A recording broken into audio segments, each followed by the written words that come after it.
Olá, meu nome é Miguel Teixeira, eu sou bolsista da CNPq e eu venho aqui hoje apresentar a minha pesquisa que se chama Edição e Estudo da Dramaturgia do Grupo de Teatro Palmares e Naron.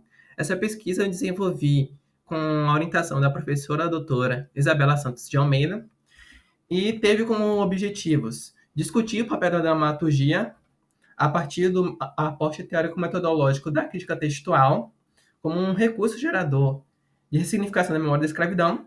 Além disso, também editar um texto do corpus, que no caso eu selecionei foi Histórias Brasileiras, e a partir desse estudo elucidar os aspectos atinentes à relação entre ditadura, censura, negritude e racismo no Brasil. Além disso, produzir um espaço virtual em que a gente possa compartilhar os resultados dessa pesquisa.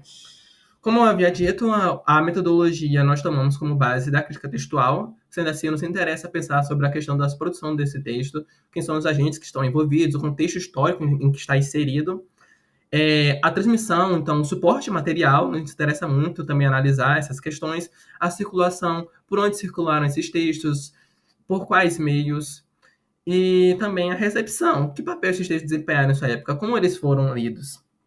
Certo? Então, essa pesquisa se dividiu em algumas etapas, sendo elas a pesquisa bibliográfica, realização de entrevistas, pesquisa documental, a preparação da edição e a elaboração de comunicações.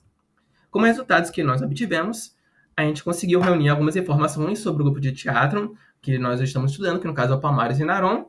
Bom, ele foi fundado no ano de 76 por 4 estudantes de teatro, da Escola de Teatro da UFBA, sendo eles Antônio Godin, Caldo Santos, Ana Sacramento e Lia Espósito. Os textos que nós tomamos como base para fazer os estudos foram Histórias Brasileiras, Usura Corporation, Gueto Retalhos Sangrentos e, e com relação à entrevista, nós realizamos uma entrevista com o vereador Silvio Humberto, onde foi possível a gente conhecer um pouco do contexto histórico em qual estavam inseridos os grupos de teatro negro ali naquela época, né? Também conhecer as estratégias utilizadas por esses grupos para fazer suas produções artísticas, levando em consideração que eles estavam ali em um momento, né, de repressão, certo? E ainda conseguimos também o contato do membro Antônio Godin.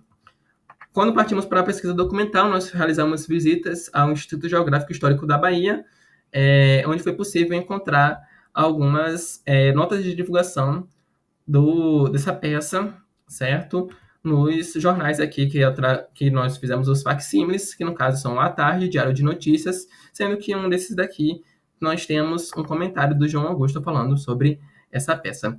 Com relação à edição, nós propomos, por enquanto, 9 critérios para essa edição, que são eles, no caso, respeitar o máximo possível a grafia do texto original, acentuar de acordo com as normas vigentes, usar letras maiúsculas em nome de pessoas, corrigir a utilização de maiúsculas quando elas não forem devidamente utilizadas, corrigir pontuação, colocar o título da peça e o título das histórias em negrito, em caixa alta, centralizado.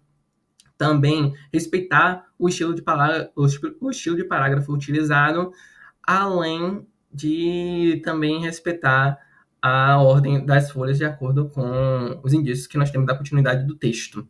Eu trago aqui uma comparação entre a esquerda aqui, que está o testemunho, que nós tomamos como base para fazer a edição, e à direita está a edição que está sendo feita. Por enquanto, todas as alterações que temos realizado estão marcadas dentro de comentários. Também foi possível, nessa pesquisa, produzir dois artigos, sendo que um deles foi publicado nos anais do Cinefil, e o outro está sendo avaliado pela banca do CEF. Como as palavras finais, eu decidi aqui separar uma citação da minha orientadora que eu acho que resume bastante os resultados e o que podemos tirar dessa pesquisa, que é o seguinte: se o teatro amador, no período da ditadura civil-militar, mostra-se como um caminho para a resistência ao epistemicídio da cultura afrodescendente, o trabalho filológico emerge como um exercício fundamental para trazer à cena de leitura uma produção literária que testemunha as vivências dessa população, intercruzando o processo de conscientização sobre as contingências à realidade de afirmação de identidades a partir do conhecimento das narrativas sobre o seu passado. E, bom, essas aqui são as referências que tomamos como base. Muito obrigado.